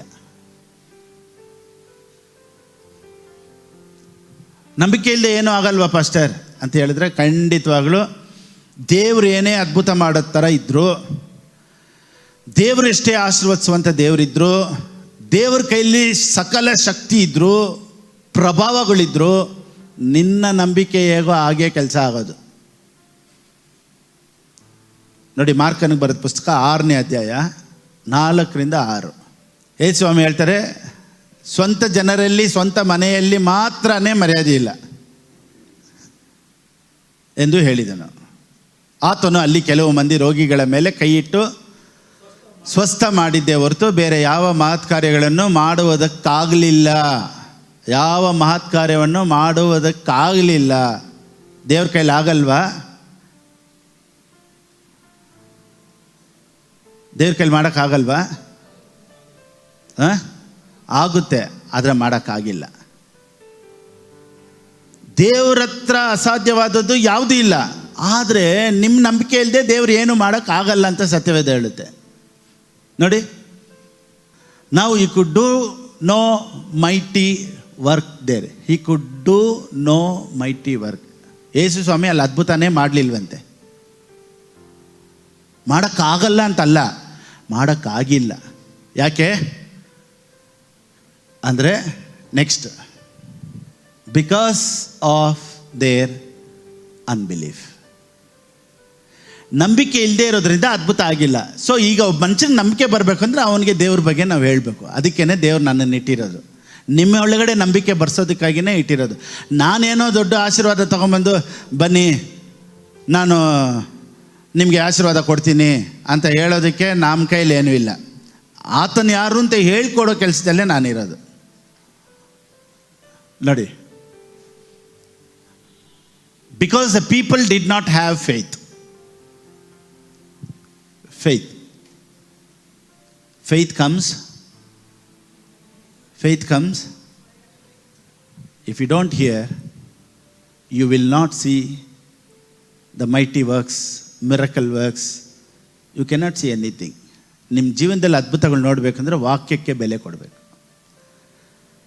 ಸೊ ಆ ವಾಕ್ಯಕ್ಕೆ ಬೆಲೆ ಕೊಟ್ಟು ಎಲ್ಲಿವರೆಗೂ ಹೋಗ್ಬೇಕು ಅಲ್ಲಿವರೆಗೂ ಹೋಗಿ ಕೇಳಿ. ನೋಡಿ, ನಾವೆಲ್ಲ ಒಂದು ಕಾಲದಲ್ಲಿ ಒಂದು ವಾಕ್ಯ ಕೇಳೋದಕ್ಕೆ ಇಲ್ಲಿಂದ ಎಷ್ಟೋ ಕಿಲೋಮೀಟ್ರ್ ಹೋಗಿದ್ದೀವಿ, ಎಷ್ಟೋ ದುಡ್ಡು ಕೊಟ್ಟು ವಾಕ್ಯನ ಪಡ್ಕೊಂಡಿದ್ದೀನಿ, ಕೆಲವೊಂದು ಟೇಪ್ಸ್ಗಳೇ ಎಷ್ಟೋ ದುಡ್ಡು ಖರ್ಚು ಮಾಡಿದ್ದೀನಿ, ಎಷ್ಟೋ ಬುಕ್ಸ್ಗಳಿಗೆ ಎಷ್ಟೋ ಲಕ್ಷ ಕೊಟ್ಟಿದ್ದೀನಿ, ಇಲ್ಲಿಂದ ಬೆಂಗಳೂರಿಂದ ಎಷ್ಟೋ ಕಿಲೋಮೀಟ್ರ್ ಹೋಗಿದ್ದೀನಿ ಕೆಲವೊಂದು ಟೇಪ್ಸು CDsನ್ನೆಲ್ಲ ಕೇಳೋದಕ್ಕೆ, ವಾಕ್ಯನ ತೊಗೊಂಬರೋದಕ್ಕೆ. ಆವತ್ತು ಕಲ್ತ್ಕೊಂಡಿದ್ದೆ, ಇವತ್ತು ಎಲ್ಲನೂ ಆಶೀರ್ವಾದವಾಗಿ ಚೇಂಜ್ ಆಗ್ತಿರೋದು. ಸೊ ನಾವು ಏನೋ ದೇವ್ರು ಮಾಡೋದು ಮಾಡ್ತಾರೆ, ನಮ್ಮ ದೇವರು ನಮ್ಮ ಮನೆ ಬರದಲ್ಲಿ ಏನು ಬರ್ದಿದ್ದಾರೋ ಅದು ನಡೆಯುತ್ತೆ ಅಂತ ನಾವು ಕುಂತ್ಕೊಂಬಾರ್ದು. ನಮ್ಮ ಮನೆ ಬರೋನ ನಾವು ಬದಲಾಯಿಸ್ಕೊಬೋದು. ನೀನು ದೇವ್ರು ನಂಬಿದಾಗ ನಿನ್ನ ಹಣೆ ಬರದಲ್ಲಿ ನಿನಗೆ ಬರ್ದಿರೋ ಹಣೆ ಬರದಲ್ಲಿ ಇಲ್ಲಪ್ಪ, ನೀನೇ ನಿನ್ನ ಹಣೆ ಬರೋನ್ ಬರ್ಕೊಳ್ಳೋ ಥರ ದೇವರು ದೊಡ್ಡ ಕಾರ್ಯನ ಮಾಡ್ತಾರೆ ನೀನು ದೇವ್ರನ್ನ ನಂಬಿದಾಗ. Price the lord. ಎಲ್ಲರ ಹಣೆ ಬರದಲ್ಲಿ ದೇವ್ರು ಏನೇನು ಬರ್ದಿದ್ದಾರೋ ಅದು ನಡೆಯುತ್ತೆ ಅಂದಾಗ ನಮಗೇನಕ್ಕೆ ಬರ್ಬೇಕು ಚರ್ಚಿಗೆ? ದೇವರು ಎಲ್ಲರ ಹಣೆ ಬರದಲ್ಲಿ ಏನೇನು ಬರ್ದಿದ್ದಾರೋ ಅದೇ ತಾನೇ ನಡೆಯೋದು. ಹಣೆ ಬರದಲ್ಲಿ ಬರ್ದಿರೋದು ನಡೆಯುತ್ತಾ ನಡೆಯಲ್ವಾ? ದೇವ್ರು ನಮ್ಮ ಹಣೆ ಬರದಲ್ಲಿ ಏನು ಬರ್ದಿದ್ದಾರೋ ಅದು ನಡೆಯಂಗಿದ್ರೆ ನಾವು ಯಾಕೆ ಚರ್ಚಿಗೆ ಬರಬೇಕು? ನಮ್ಮ ಮನೇಲಿ ಮಲಗಿದ್ರು ನಡೆಯುತ್ತಲ್ಲ. ನಾನು ಹಣೆ ಬರದಲ್ಲಿ ಬರೆದು ಬಿಟ್ಟಿದ್ದಾರೆ ಪಾಸ್ಟರ್ ಅಂತ. ಅಪ್ಪ, ನಿನ್ನ ಹಣೆ ಬರನ್ನು ಚೇಂಜ್ ಮಾಡೋದಕ್ಕೆ ಚರ್ಚಿಗೆ ಬರಬೇಕು. Praise the Lord. Thank you Holy Spirit. Okay, so ಈ ವಾಕ್ಯದ ಮೂಲಕ ನಾವೇನು ಕಲಿತೀವಿ ಅಂದರೆ, we need faith. Faith comes through the hearing. ಸರಿ, ಫಿಲಮೋನನಿಗೆ ಬರೆದ ಪುಸ್ತಕ 6ನೇ ವಾಕ್ಯ. The book of Philemon chapter 1 verse 6. ಇಂಗ್ಲೀಷಲ್ಲಿ ಹೇಳುತ್ತೆ, the sharing of your faith may become effective. ನೋಡಿ, ನಂಬಿಕೆ ಮಾತ್ರ ಇದ್ದರೆ ಸಾಲದು. ನಂಬಿಕೆ ಹೆಂಗಿರ್ಬೇಕಂತೆ? ಎಫೆಕ್ಟಿವ್ ಆಗಿರ್ಬೇಕಂತೆ, ಅಂದರೆ ಫೈರ್ ಆಗಿರ್ಬೇಕಂತೆ. ಸೊ ಆ ಫೈರ್ ಬರಬೇಕಂದ್ರೆ ನಮಗೆ ವಾಕ್ಯನ ಕೇಳಬೇಕು. ಆಮೇಲೆ ಅದಕ್ಕೆ ಪೌಲನ್ ಏನು ಹೇಳ್ತಾನೆ ಫಿಲಮೋನನಿಗೆ, ಕ್ರಿಸ್ತನಲ್ಲಿ ನಮಗೆ ದೊರಕಿರುವ ಎಲ್ಲ ಸುವರಗಳನ್ನು ಕುರಿತು, ನಮಗೆ ದೊರಕಿರುವ ಎಲ್ಲ ಸುವರಗಳನ್ನು ಕುರಿತು ನೀನು ತಿಳುವಳಿಕೆಯನ್ನು ಹೊಂದುತ್ತಿರುವಲ್ಲಿ, ಕನ್ನಡದಲ್ಲಿ ಚೆನ್ನಾಗಿದೆ, ಹೆಂಗೆ? ತಿಳುವಳಿಕೆಯನ್ನು ಹೊಂದ್ಕೊಬೇಕು. ಮತ್ತು ಹೆಂಗೆ ತಿಳುವಳಿಕೆ ಬರೋದು ನಮಗೆ? ಅದಕ್ಕೇ ಹೇಳ್ಕೊಡೋದಕ್ಕೂ ಒಬ್ಬರು ಬೇಕು. ನಾವು ತಿಳುವಳಿಕೆ ಬೇಕು, ನಮಗೆ ಜ್ಞಾನ ಬೇಕು, ಕಲಿಬೇಕು. ನಿಮ್ಮ ಹತ್ರ ಏನಿಲ್ವೋ ಅದು ಇನ್ನೊಬ್ಬರಿಗೆ ಕೊಡೋಕ್ಕೆ ಸಾಧ್ಯ ಇಲ್ಲ. ನಿಮ್ಮೊಳಗಡೆ ಇದ್ರೇ ನೀವು ಇನ್ನೊಬ್ರಿಗೆ ಕೊಡೋಕ್ಕಾಗೋದು. ಸೊ ಪವರ್ ನಿಮ್ಮ ಒಳಗಡೆ ಇದೆ ಅಂದರೆ ನೀವು ಹೋಗಿ ಇನ್ನೊಬ್ರಿಗೆ ಏನು ಮಾಡ್ತೀರಾ? ಪ್ರೇಯರ್ ಮಾಡ್ತೀರಾ. ನಿಮ್ಮೊಳಗಡೆ ಸಮಾಧಾನ ಇದೆ ಅಂತ ಗೊತ್ತಾದರೆ ಹೋಗಿ ಇನ್ನೊಬ್ರಿಗೆ ಏನು ಮಾಡ್ತೀರಾ? ದೇವ್ರ ಸಮಾಧಾನ ಕೊಟ್ಟಿದ್ದಾರೆ ಅಂತ ಹೇಳ್ತೀರಾ. Thank you Jesus. ಸೊ ನಿನ್ನೊಳಗಡೆ ಇರುವಂಥ ದೇವರು ನಿನ್ನ ಮುಖಾಂತರ ಕೆಲಸ ಮಾಡ್ತಾರೆ. Amen. So God wants to flow through you and God wants to use you as a channel. ನಿನ್ನೊಳಗಡೆ ದೇವರು ಇದ್ಕೊಂಡು ನಿನ್ನನ್ನು ಉಪಯೋಗಿಸ್ಬೇಕು ಅಂತ ದೇವರು ಇಷ್ಟಪಡ್ತಾರೆ. ನೀನು ಈ ರೀತಿ ಕುಂತ್ಕೊಂಡು ಸಮಯನ ಕಳೆಯೋದಕ್ಕೆ ದೇವ್ರು ನಿನ್ನನ್ನು ಆರಿಸ್ಕೊಂಡಿಲ್ಲ. ಅನೇಕರಿಗೆ ನೀನು ಆಶೀರ್ವಾದಕರವಾಗಿ ಇರಬೇಕು ಅನ್ನೋದಕ್ಕೇ ದೇವರು ನಿನಗೆ ದೀಕ್ಷಾಸ್ಥಾನ ಕೊಟ್ಟು ನಿನ್ನನ್ನು ಆರಿಸ್ಕೊಂಡು ಸಕಾಲ ಐಶ್ವರ್ಯನೋ ಆಶೀರ್ವಾದ ನಿನ್ನ ಒಳಗಡೆ ಇಟ್ಟಿದ್ದಾರೆ. ಸೊ ದೇವ್ರು ನಮ್ಮೊಳಗಡೆ ಇದ್ದರೆ, ಆ ದೇವ್ರ ಪ್ರೀತಿ ನಮ್ಮೊಳಗಡೆ ಇದ್ದರೆ ನಾವೇನು ಮಾಡ್ತೀವಿ ಗೊತ್ತಾ? ಇನ್ನೊಬ್ಬರಿಗೆ ಸುವಾರ್ತೆ ಹೇಳೋದಕ್ಕೆ ನಾವು ಹೊರಟೋಗ್ತೀವಿ. 1 ಯೋಹಾನನ ಬರೆದ ಪುಸ್ತಕ 4ನೇ ಅಧ್ಯಾಯ 7-8 ನೋಡಿ.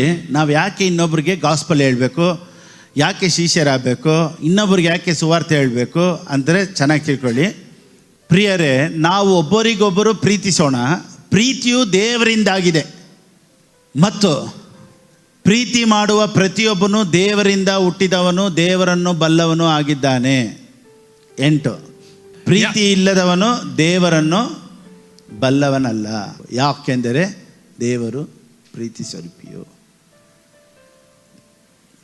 ಸೊ ಒಬ್ಬರಿಗೊಬ್ಬರು ಪ್ರೀತಿ ಮಾಡೋದು ಹೇಗೆ ಅಂದರೆ ಸುವಾರ್ತೆನೇ ಹೇಳಿ. ಇವತ್ತು ನಾನು ಅಂದ್ಕೊಂಡಿರೋ ರಕ್ಷಣೆ, ನಾನು ಅಂದ್ಕೊಂಡಿರೋ ಆಶೀರ್ವಾದ ಇನ್ನೊಬ್ಬರಿಗೆ ಹಂಚೋದ್ರಲ್ಲೇ ನನ್ನ ಪ್ರೀತಿನ ನಾನು ವ್ಯಕ್ತ ಮಾಡೋದಕ್ಕೆ ಸಾಧ್ಯ. ಸರಿ, ಇನ್ನೊಂದು ಕ್ವಶನ್ ಕೇಳ್ತೀನಿ. ಲೋಕವೆಲ್ಲ ಸುವಾರ್ತೆ ಸಾರಬೇಕು ನೋಡಿ. ಇವಾಗ ಬಸ್ಸಲ್ಲಿ ಹೋಗ್ತೀವಿ, ಟ್ರೈನಲ್ಲಿ ಹೋಗ್ತೀವಿ, ಆಟೋಲ್ಲಿ ಹೋಗ್ತೀವಿ, ಎಲ್ಲ ಕಡೆನೂ ದೇವ್ರು ಒಳ್ಳೆಯವರು, ದೇವ್ರು ನಂಬಿ ಅಂತೆಲ್ಲ ಹೇಳ್ತೀವಲ್ಲ, ಏನಕ್ಕೆ? ನಾನು ಹೇಳ್ತೀನಿ, ನಮ್ಗೆ ಗೊತ್ತಿಲ್ಲದೆ ಇರೋರು ಯೇಸು ಸ್ವಾಮಿ ಬಗ್ಗೆ ಹೇಳ್ತೀವಿ, ಕಾರಲ್ಲಿ ಹೇಳ್ತೀವಿ, ಟ್ರೈನಲ್ಲಿ. ನಾನೇನು ಕೇಳ್ತೀನಿ ಅಂದರೆ, ಅವ್ರು ನಮ್ಮ ಅಣ್ಣ ಇಲ್ಲ, ತಮ್ಮ ಇಲ್ಲ, ಮಾವ ಇಲ್ಲ, ದೊಡ್ಡಪ್ಪ ಇಲ್ಲ, ಚಿಕ್ಕಪ್ಪ ಇಲ್ಲ, ಅವ್ರ ಮೇಲೆ ನಮ್ಗೆ ಯಾಕೆ ಪ್ರೀತಿ ಬರಬೇಕು? ದೇವ್ರ ಬಗ್ಗೆ ನಾವ್ಯಾಕೆ ಹೇಳ್ಬೇಕು? ನೋಡಿ, ನಾವು ಇನ್ನೊಬ್ರಿಗೆ ಯಾಕೆ ದೇವ್ರು ನಂಬಪ್ಪ ಅಂತ ಹೇಳ್ತೀವಿ ಅಂದರೆ, ಅದು ನಾನು ಒಳ್ಳೆಯವನು ಅಂತಲ್ಲ, ನನ್ನೊಳಗಡೆ ಇರೋ ದೇವರು ಅವನ್ನ ಪ್ರೀತಿ ಮಾಡೋದ್ರಿಂದ ದೇವ್ರು ಹೇಳ್ತಾರೆ ಅವನಿಗೆ ಹೇಳು ಅಂತ.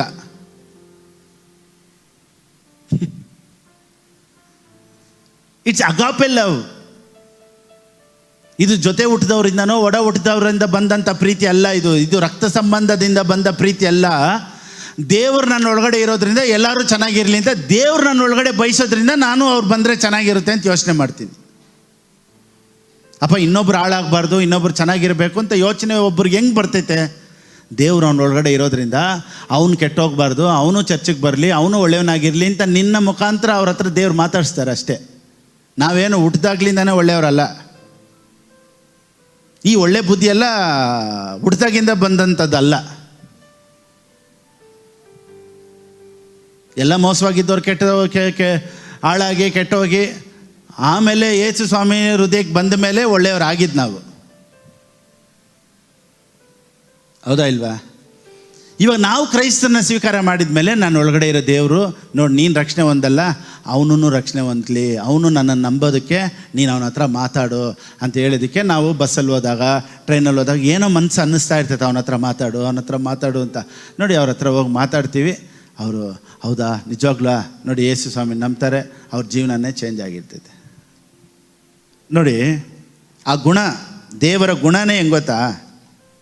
ಅಗಾಪೆ ಲವ್. ದೇವರು ಪ್ರೀತಿ ಏನು? ಅಗಾಪೆ ಅಂದರೆ ಏನು ಗೊತ್ತಾ? Divine love. ದೈವಿಕ ಪ್ರೀತಿ, ಡಿವೈನ್ ಲವ್. ಓಕೆ, ಈ ಡಿವೈನ್ ಲವ್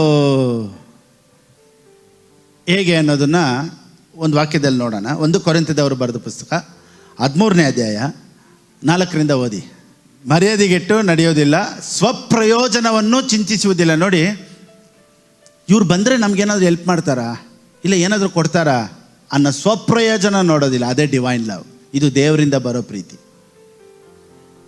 ಇನ್ನೊಬ್ರು ಚೆನ್ನಾಗಿರಬೇಕು ಅನ್ನೋದೆಲ್ಲ ಯೋಚನೆ ಹೆಂಗೆ ಬರುತ್ತೆ ನೋಡಿ. ಇವಾಗ ಒಂದು ಹಾಸ್ಪಿಟ್ಲ್ ಕಟ್ತಾರೆ, ಒಂದು ಆರ್ಫನೇಜ್ ಕಟ್ತಾರೆ, ಒಂದು ಟ್ರಸ್ಟ್ ಮಾಡ್ತಾರೆ, ಓಲ್ಡ್ ಏಜ್ ಮಾಡ್ತಾರೆ. ಇವರೆಲ್ಲ ನೋಡಿ ಯಾವ ಫೀಸ್ ಇಲ್ಲ, ಫ್ರೀಯಾಗಿ ಮಾಡ್ತಾರೆ. ಇದೆಲ್ಲ ಡಿವೈನ್ ಲವ್.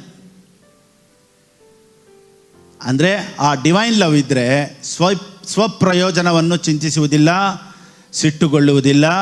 ನೋಡಿ, ಇದೆಲ್ಲ ಏನು ತೋರಿಸುತ್ತೆ? ಪ್ರೀತಿ ದೊಡ್ಡದು, ಪ್ರೀತಿ ಮುಖ್ಯವಾದದ್ದು. ಸೊ ಈ ಪ್ರೀತಿನೇ ದೇವ್ರು ನನ್ನೊಳಗಡೆ ನಿಮ್ಮೊಳಗಡೆ ಇಟ್ಟಿರೋದು. This is called divine love.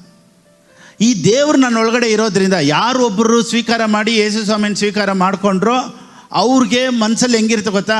ಅಯ್ಯೋ, ನಾನು ರಕ್ಷಣೆ ಹೊಂದಿದ್ರೆ ಮಾತ್ರ ಸಾಲಲ್ಲ, ಇನ್ನೊಬ್ಬರು ರಕ್ಷಣೆ ಹೊಂದ್ಬೇಕು, ಇನ್ನೊಬ್ರಿಗೂ ಒಳ್ಳೇದಾಗಬೇಕು. ನೋಡಿ, ಒಂದು ಹೋಟ್ಲಲ್ಲಿ ತಿಂದುಬಿಟ್ಟು ಚೆನ್ನಾಗಿದ್ರೆ ಏನು ಮಾಡ್ತೀವಿ? 4 ಜನರ ಹತ್ರ ಬಂದು ಹೇಳ್ತೀವಿ, ಅಲ್ಲಿ ಊಟ ಸೂಪರಾಗಿದೆ, ಅವನೇನು ನಿಂಗೆ ಫ್ರೀಯಾಗಿ ಕೊಡಿಸ್ತಾನ? ಅವ್ನಿಗೇನಕ್ಕೆ ಹೇಳ್ಬೇಕು ನೀನು? ಇಲ್ಲ, ಊಟದ ಕಾಸಾದರೂ ಕೊಡ್ತಾನೆ? ಇಲ್ಲ ತಾನೆ. ನಾನು ತಿಂದಿದ್ದು ಚೆನ್ನಾಗಿದ್ದಲ್ಲ, ಅವನು ಚೆನ್ನಾಗಿ ತಿನ್ನಲಿ ಅಂತ ಒಂದು ಕಡೆ ಚೆನ್ನಾಗಿದ್ದರೆ ನಾವು ಹೇಳ್ತೀವಿ. ಅದೇ ರೀತಿಯೇ ದೇವ್ರ ಪ್ರೀತಿ ಒಬ್ಬ ಮನುಷ್ಯನೊಳಗಡೆ ಬಂದುಬಿಟ್ರೆ ಅವ್ರು ಸಂತೋಷವಾಗಿರೋದು ಮಾತ್ರ ಅಲ್ಲ, ಇನ್ನೊಬ್ಬರು ಸಂತೋಷವಾಗಿರಬೇಕು ಅಂತ ನೆನೆಸೋದಕ್ಕಾಗಿಯೇ ಸುವಾರ್ತೆನೇ ಸಾರಬೇಕು.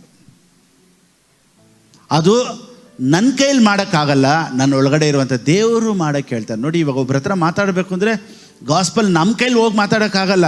ಆದರೆ ಒಬ್ಬ ಪಕ್ಕದ ಮನೆ ಹತ್ರ ಅಥವಾ ಮನೆ ಹತ್ರ ಇರೋರ ಹತ್ರ, ಕೆಲಸ ಮಾಡೋರ ಹತ್ರ ದೇವರು ನನ್ನ ಒಳಗಡೆ ಇದ್ಕೊಂಡು ಅವನ ಹತ್ರ ಮಾತಾಡು ಅಂತ ಹೇಳ್ತಾರೆ. ನೋಡಿ, ಆ ಫ್ಲೋ ಕೊಡ್ತಾರೆ. That is called divine love. Yesu Swami ನಮ್ಮ ಒಳಗಡೆ ಇರೋದ್ರಿಂದ ಆ ಗುಣ ನಮಗೆ ಬರುತ್ತೆ. ಯೇಸು ಸ್ವಾಮಿಯ ಗುಣ ಏನು? ಮತ್ತಾಯನಿಗೆ ಬರೆದ ಪುಸ್ತಕ 14:14, ದ ಬುಕ್ ಆಫ್ ಮ್ಯಾಥ್ಯೂ 14:14. ನೋಡಿ, ಎಲ್ಲರನ್ನೂ ಸ್ವಸ್ಥ ಮಾಡೋದಕ್ಕೆ ಕಾರಣ ಏನು ಗೊತ್ತಾ? ಆತನು ಹೊರಗೆ ಬಂದು ಬಹು ಜನರ ಗುಂಪನ್ನು ಕಂಡು ಕನಿಕರ, ಎಲ್ಲರೂ ಹೇಳಿ, ಕಂಪ್ಯಾಷನ್.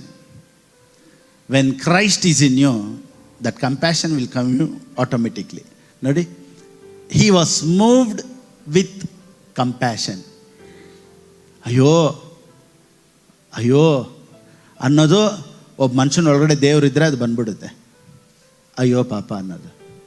ಮ್ಯಾಥ್ಯೂ 8, ಮತ್ತಾಯನಿಗೆ ಬರೆದ ಪುಸ್ತಕ 8ನೇ ಅಧ್ಯಾಯ 2-3.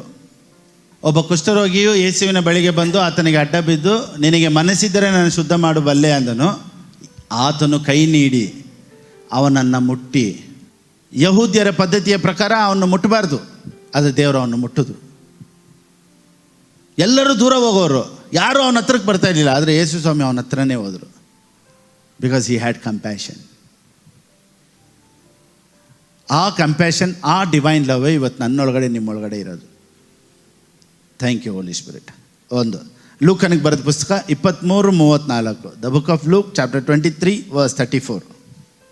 ಆಗ ಯೇಸು, ತಂದೆಯೇ ಅವರಿಗೆ ಕ್ಷಮಿಸು, ತಾವು ಏನು ಮಾಡುತ್ತೇವೆಂಬುದು ಅರಿಯರು ಅಂದನು. ಆಮೇಲೆ ಆತನ ಬಟ್ಟೆಗಳನ್ನು ಪಾಲು ಮಾಡಿ ಚೀಟು ಹಾಕಿದರು. ನೋಡಿ, ಫಾದರ್ ಫರ್ಗಿವ್ ದೆಮ್, ದೇವರೇ ಇವ್ರನ್ನ ಕ್ಷಮಿಸು ಅಂತ ಯಾವಾಗ ಗೊತ್ತಾ ಹೇಳಿದರು ದೇವರು? ಯಾರನ್ನ ಕ್ಷಮಿಸಕ್ಕೆ ಹೇಳಿದರು? They don't know what they are doing. ಯಾರಿಗೆ ಗೊತ್ತಾ ಪ್ರೇಯರ್ ಮಾಡಿದ್ರು? ಯೇಸು ಸ್ವಾಮಿನ ಯಾರು ಹೊಡೆದ್ರೋ, ಯಾರು ಶಿಲುಬೆಗೆ ಹಾಕಿದ್ರೋ, ಯಾರು ಚಾಟಿಯಲ್ಲಿ ಹೊಡೆದ್ರೋ, ಯಾರು ಮಳೆ ಹೊಡೆದ್ರೋ, ಯಾರು ಮುಳ್ಳು ಕಿರೀಟ ಇಟ್ಟರೋ, ಆ ನೋವಲ್ಲೂ ಸಹ ದೇವರು ಯೇಸು ಸ್ವಾಮಿ ಹೇಳಿದ್ರಂತೆ, ದೇವರೇ ಅವ್ರನ್ನ ಕ್ಷಮಿಸು. That is called divine love. ಅಂಥ ದೇವರೇ ಇವತ್ತು ನನ್ನೊಳಗಡೆ ನಿಮ್ಮೊಳಗಡೆ ಇರೋದು. ಅದಕ್ಕೇ ನಾವೆಲ್ಲರೂ ಸುವಾರ್ತೆ ಯಾಕೆ ಸಾರ್ತೀವಿ ಅಂದರೆ, ಇಂಥ ಒಳ್ಳೆಯ ದೇವರು ನನ್ನೊಳಗಡೆ ನಿಮ್ಮೊಳಗಡೆ ಇರೋದ್ರಿಂದ ಈ ಸುವಾರ್ತೆನ ಸಾರೋದಕ್ಕೆ ನಮ್ಗೆ ಆಸೆ ಬಂದ್ಬಿಡುತ್ತೆ. ಯಾಕೆಂದರೆ ಈ ಆಸೆನ ಬರ್ಸೋದೇ ನಮ್ಮೊಳಗಡೆ ಇರುವಂಥ ದೇವರೇ. ಎಲ್ಲರಿಗೂ ಒಳ್ಳೇದಾಗಬೇಕು ಅಂತ ನೆನೆಸೋ ಒಳ್ಳೆ ಮಹಾನೋ ಅಥವಾ ಹುಟ್ದಾಗಿಂದನೇ ಒಳ್ಳೆಯವರು ನಾನು ನೀವು ಅಲ್ಲ. ನೀವಾಗಲಿ ನಾನಾಗಲಿ ಯಾರೂ ಒಳ್ಳೆಯವರಲ್ಲ. ದೇವರು ಬಂದ ಮೇಲೆ ನಮ್ಮ ಮನಸ್ಸು ದೇವರ ಮನಸ್ಸಾಗಿ ಒಂದಾಗಿ ದೇವರು ಮಾಡೋದನ್ನು ನನ್ನೊಳಗಡೆ ನಿಮ್ಮೊಳಗಡೆ ಇದ್ಕೊಂಡು ಅದನ್ನು ಮಾಡ್ತಾ ಇದ್ದಾರೆ. Thank you Holy Spirit. Jesus said forgive them father. ಅದು ಇದು ಎಲ್ಲಿದ್ಕೊಂಡು ಪ್ರಾರ್ಥನೆ, ಇದು ಫರ್ಗಿವ್ ಅಂತ ಹೇಳಿದ್ ಗೊತ್ತಾ? ಚೇರ್ ಮೇಲೆ ಕುಂತ್ಕೊಂಡಲ್ಲ. ಎಲ್ಲಿಂದ ಪ್ರಾರ್ಥನೆ ಗೊತ್ತಾ ಇದು? ಆನ್ ದ ಕ್ರಾಸ್, ಶಿಲ್ಬೆ ಮೇಲೆ ಆ ನೋವಲ್ಲಿ ಹೊಡಿತಾ ಇರೋ ಜನರನ್ನ. ಇವಾಗ ನಮ್ಮನ್ನು ಯಾರೋ ಹೊಡೆದ್ರೆ ಎಷ್ಟು ಕೋಪ ಬರುತ್ತೆ, ಬೈದ್ರೆ ಎಷ್ಟು ಕೋಪ ಬರುತ್ತೆ. ಆದರೆ ಶಿಲ್ಬೆಲಿ ಒಬ್ಬ ಹೊಡಿತಾ ಇದ್ದಾನೆ, ಅವನಿಗೆ ಹೇಳ್ತಾವ್ರೆ ದೇವರೇ ಅವನ್ನ ಕ್ಷಮಿಸಪ್ಪ, ಅವ್ನು ಗೊತ್ತಿಲ್ಲದೆ ಮಾಡ್ತಾವನೆ ಅಂತ. ಅಷ್ಟು ಒಳ್ಳೆ ದೇವರು ನಮ್ಮ ದೇವರು. ಅಂಥ ಪ್ರೀತಿ ಈ ಲೋಕದಲ್ಲಿ ಎಲ್ಲೂ ಇಲ್ಲ. ನೋಡಿ, 1 Corinthians chapter 12 from verse 4, 4ರಿಂದ 1 ಕೊರಿಂಥದವರು ಬರೆದ ಪುಸ್ತಕ 12ನೇ ಅಧ್ಯಾಯ 4ರಿಂದ. ವರಗಳಲ್ಲಿ ಬೇರೆ ಬೇರೆ ಉಂಟು, ಸೇವೆಗಳಲ್ಲಿ ಬೇರೆ ಬೇರೆ ವಿಧಗಳುಂಟು, ಕಾರ್ಯಗಳಲ್ಲಿ ಬೇರೆ ಬೇರೆ ವಿಧಗಳುಂಟು, ಸರ್ವರಲ್ಲಿಯೂ ಸರ್ವ ಕಾರ್ಯಗಳನ್ನು ಸಾಧಿಸುವ ದೇವರು ಒಬ್ಬನೇ. ನೆಕ್ಸ್ಟ್, ಆದರೆ ಪ್ರತಿಯೊಬ್ಬನಲ್ಲಿ ತೋರಿ ಬರುವ ದೇವರ ಆತ್ಮನ ವರಗಳು ಸರ್ವರ ಪ್ರಯೋಜನಾರ್ಥವಾಗಿ ಕೊಡಲ್ಪಟ್ಟಿವೆ. ಏನು ಈ ರೀತಿ ಹೇಳ್ತೀನಿ ನೋಡಿ. There are different kinds of spiritual gifts. There are different kinds of spiritual gifts. ಒಬ್ಬೊಬ್ರಿಗೂ ಒಂದೊಂದು ಗಿಫ್ಟ್ ಇದೆ. ಇವು ನೋಡಿ, ಕ್ರಿಶ್ಚಿಯಾನಿಟಿಯಲ್ಲಿ ಒಬ್ಬರಿಗೆ ಬಂದ್ಬಿಟ್ಟು ಪ್ರವಾದನೆ ಮಾಡೋ ವರ ಇರ್ತೈತೆ, ಒಬ್ಬರಿಗೆ ಗುಣಪಡಿಸುವ ವರ ಇರ್ತೈತೆ, ಒಬ್ಬರಿಗೆ ಟೀಚಿಂಗ್ ಮಾಡೋ ವರ ಇರ್ತೈತೆ, ಒಬ್ಬರು ಬಂದ್ಬಿಟ್ಟು ಅದ್ಭುತಗಳನ್ನು ಮಾಡುವ ವರ ಇರ್ತದೆ, ಒಬ್ಬರು ವಾಣಿಗಳನ್ನು ಆಡುವ ವರ, ಒಬ್ಬರಿಗೆ ವಾಣಿಗಳ ಅರ್ಥಗಳನ್ನು ಹೇಳುವಂಥ ವರ. ಎಲ್ಲ ವರಗಳು ಏನು ಗೊತ್ತಾ? ನಮಗೆ ನೇಮ್ ಬೋರ್ಡಾಗಿ ಇಟ್ಕೊಳ್ಳೋಕ್ಕಲ್ಲ. ಎಷ್ಟು ವರ ಹೊಂದವರಪ್ಪ ಇವರು, ಎಷ್ಟು ದೊಡ್ಡ ಮನುಷ್ಯರು ಇವರೆಲ್ಲ ದೊಡ್ಡವರು ಅಂತ ಹೇಳೋಕ್ಕಾಗಿ ಅಲ್ವಂತೆ. ದೇವ್ರ ವಾಕ್ಯ ಹೇಳುತ್ತೆ, there are different kinds of spiritual gifts but the same spirit is the source of them all. Next, God works in different ways. God works in different ways, but it is the same God who does the work in all of us. Next, but the manifestation of the Spirit is given to each one for the profit of all. ದೇವರು ಇವತ್ತು ನಮಗೂ ನಿಮಗೂ ವರಗಳನ್ನು ಕೊಟ್ಟಿರೋದಕ್ಕೆ ಕಾರಣ ಏನು ಗೊತ್ತಾ? Gifts, profit for all. ಅದು ನಿನಗಲ್ಲ, ಬೇರೆಯವರಿಗೆ. Gifts is not for you, gift is for others. So ವರಗಳು, ಅಭಿಷೇಕ, ಅನಾಯಿಂಟಿಂಗು, ಫೈರು, ಗಿಫ್ಟ್ಸು, ಇದೆಲ್ಲ ದೇವರು ನನಗೂ ನಿಮಗೂ ಕೊಡೋದೇನು ಗೊತ್ತಾ? ಇನ್ನೊಬ್ಬರಿಗೆ ಪ್ರೀತಿ ಮಾಡೋದಕ್ಕಾಗಿ, ಇನ್ನೊಬ್ಬರಿಗೆ ಪ್ರಯೋಜನಕರವೇ. ಸೊ ನಾನು ನೀವು ವರಗಳು ಬೇಕು ಅಂದರೆ ವರಗಳ ಮುಖಾಂತರ ದೇವರು ಇನ್ನೊಬ್ಬರನ್ನ ಆಶ್ವಾಸೋದಕ್ಕೆ ಕೊಡ್ತಾರೆ. ದೇವರು ನಮ್ಮನ್ನು ಆಶ್ವಾಸೋದು ಏನು ಗೊತ್ತಾ? ನೀನು ಚೆನ್ನಾಗಿರು, ಇನ್ನೊಬ್ಬರು ಚೆನ್ನಾಗಿರೋ ಥರ ನೀನು ಮಾಡು. ಆರೋಗ್ಯ ಕೊಟ್ಟಿರೋದು ಏನು ಗೊತ್ತಾ? ನೀನು ಚೆನ್ನಾಗಿದ್ದು ಇನ್ನೊಬ್ರಿಗೂ ನಾವು ಪ್ರಯೋಜನವಾಗಿರಬೇಕು ಅಂತಲೇ ಕೊಡೋದು. ಸೊ ನಾವು ಬಾಳಬೇಕು, ಮತ್ತೊಬ್ಬರನ್ನು ಬಾಳಿಸ್ಬೇಕು ಅನ್ನೋದೇ ದೇವರ ಚಿತ್ತ. ಅದಕ್ಕಾಗಿಯೇ ಲೋಕವೆಲ್ಲ ಹೋಗಿ ಸುವಾರ್ತೆ ಸಾರಿರಿ ಅಂತ ಯಾಕೆ ಹೇಳಿದ್ರು ಅಂದರೆ, ದೇವರು ಪ್ರೀತಿ ಸ್ವರೂಪನಾಗಿರೋದ್ರಿಂದ ಆ ಪ್ರೀತಿ ನನ್ನಲ್ಲಿ ನಿಮ್ಮಲ್ಲಿ ಹಾಕಿ ಒಬ್ಬೊಬ್ಬರು ಕ್ರೈಸ್ತರು ಯಾರೆಲ್ಲ ದೀಕ್ಷಾಸ್ಥಾನ ತೊಗೊಂಡ್ರೋ, ಯಾರೆಲ್ಲ ತಂದೆ ಮಗ ಪವಿತ್ರಾತ್ಮನ ಹೆಸರಿನಲ್ಲಿ ದೀಕ್ಷಾಸ್ಥಾನ ತೊಗೊಂಡ್ರು, ಅವರೆಲ್ಲನೂ ದೇವರ ಕೆಲಸ ಮಾಡೋದಕ್ಕಾಗಿಯೇ ನಾನು ನೀವು ಕರೆಯಲ್ಪಟ್ಟದ್ದು. ಆದುದರಿಂದ ನೀವು ಸುಮ್ಮನೆ ಕುಂತ್ಕೊಳ್ಳೋರಲ್ಲ, ಪ್ರಾರ್ಥನೆ ಮಾಡಿಸ್ಕೊಳ್ಳೋರಲ್ಲ. ಇನ್ನೊಬ್ಬರಿಗೆ ಪ್ರಾರ್ಥನೆ ಮಾಡಬೇಕು, ಇನ್ನೊಬ್ರಿಗಾಗಿ ನೀವು ಮಾತಾಡಬೇಕು, ಇನ್ನೊಬ್ರಿಗಾಗಿ ಕೊಡಬೇಕು. ಈ ರೀತಿ ಅದಕ್ಕಾಗಿಯೇ ದೇವರು ನಿಮ್ಮನ್ನು ಆಶೀರ್ವದಿಸಿರೋದು, ಇನ್ನೂ ಹೆಚ್ಚಾಗಿ ಆಶೀರ್ವದಿಸ್ತಾರೆ ಇವತ್ತಿನಿಂದ. ವರಮಾನಗಳು ಡಬಲ್ ಆಗಲಿ, ಫೈನಾನ್ಸ್ ಯೇಸುವಿನ ನಾಮದಲ್ಲಿ ಆಶೀರ್ವಾದಕರವಾಗಿರಲಿ, ಕೆಲಸಗಳು ಚೇಂಜ್ ಆಗಲಿ, ಬೋನಸ್ ಬರ್ದವ್ರಿಗೆ ಬೋನಸ್ ಬರಲಿ, ಅರಿಯಸ್ ಬರಲಿ, ಕೆಲಸ ಇಲ್ಲದೆ ಇರೋರಿಗೆ ಕೆಲಸ ಸಿಗಲಿ, ಹೊಸ ಬಿಸ್ನೆಸ್ ಸ್ಟಾರ್ಟ್ ಮಾಡಿ ಕ್ರೈಸ್ತರು ದೇವ್ರು ನಂಬಿರೋರು ಚೆನ್ನಾಗಿರಬೇಕು. ಯಾಕೆಂದರೆ ಬೇರೆಯವರು ಚೆನ್ನಾಗಿರಬೇಕು ಅಂತ. ಸೊ ಸಭೆ ಬೆಳಿಬೇಕು, ಸಭೆಗಳು ಡಬಲ್ ಆಗಬೇಕು, ಅನೇಕರು ರಕ್ಷಣೆ ಹೊಂದಬೇಕು ಅಂದರೆ ಯಾರು ಕೆಲಸ ಮಾಡಬೇಕು? ಯಾರು ಕೆಲಸ ಮಾಡಬೇಕು? ದೀಕ್ಷಾ ಸ್ಥಾನ ತೊಗೊಂಡಿರೋ ಎಲ್ಲರೂ ಕೆಲಸ ಮಾಡಬೇಕು. ಸೊ ಪಾಸ್ಟರ್ಗೆ ಏನು ಹೇಳ್ತಾರೆ? ಬೋಧಕರಿಗೆ ಏನು ಹೇಳ್ತಾರೆ? ಶೆಪರ್ಡ್ ಅಂತಾರೆ. ಕರೆಕ್ಟಾ? ವಿಶ್ವಾಸಿಗಳಿಗೆ ಏನಂತಾರೆ? ಕುರಿಗಳು ಅಂತ, ಶೀಪ್ ಅಂತಾರೆ. ಈಗ ಕುರುಬ ಮರಿ ಹಾಕದ, ಕುರಿ ಮರಿ ಹಾಕದ?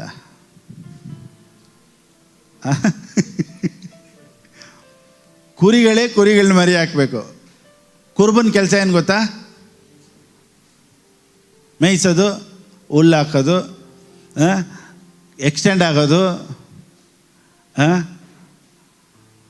ಇನ್ನೂ ಅಧಿಕವಾಗೋದು, ಕುರಿಗಳ ಮುಖಾಂತರನೇ ಇನ್ನೂ ಕುರಿಗಳು ಹೆಚ್ಚಾಗೋದು.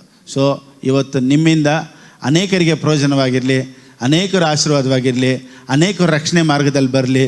ಇವತ್ತಿಂದ ಮಾತಾಡಿ, ದೇವ್ರ ಆತ್ಮ ನಿಮ್ಮನ್ನೆಲ್ಲೆಲ್ಲ ನಡೆಸ್ತಾರೋ ಮಾತಾಡಿ, ದೇವ್ರ ರಾಜ್ಯಕ್ಕಾಗಿ ದುಡೀರಿ, ದೇವ್ರಿಗಾಗಿ ಕೊಡಿ, ದೇವ್ರಿಗಾಗಿ ಬಾಳಬೇಕು ಅನ್ನೋ ಒಂದು ತೀರ್ಮಾನ ಮಾಡಿ. ಇಷ್ಟು ದಿವಸ ಹೆಂಗೋ ನಾವು ಕಾಲನ್ನು ಕಳೆದುಬಿಟ್ಟಿವಿ. ಇನ್ನು ಮುಂದೆ ದೀಕ್ಷಾ ಸ್ಥಾನ ತೊಗೊಂಡಿರೋರೆಲ್ಲರೂ ಶಿಷ್ಯರಾಗಿರೋಣ, ದೇವ್ರ ಮಕ್ಕಳಾಗಿರೋಣ, ಈ ಲೋಕಕ್ಕೆ ನಾವು ಆಶೀರ್ವಾದಕರವಾಗಿರೋಣ. God bless you. ದೇವ್ರಿಗಾಗಿ, ದೇವ್ರ ರಾಜ್ಯಕ್ಕಾಗಿ ಬಿತ್ತೋರು, ಆನ್ಲೈನಲ್ಲಿ ನೋಡ್ತಾ ಇರೋರು ಸಹ ದೇವ್ರಿಗಾಗಿ, ಒಂದು ವೇಳೆ ನೀವು ದೇವ್ರಿಗಾಗಿ ಕೊಡಬೇಕು, ಬಿತ್ತಬೇಕು ಅಂದರೆ, ಒಂದು ವೇಳೆ ದೇವರ ಆತ್ಮನು ನಿಮ್ಮೊಳಗಡೆ ಮಾತನಾಡಿದ್ರೆ ಈ ಕಾರ್ಯಗಳನ್ನು ಮಾಡ್ಬೋದು. ಸ್ಕ್ರೀನಲ್ಲಿದೆ ಹೇಗೆ ಕೊಡೋದು ಅಂತ. ಓಕೆ.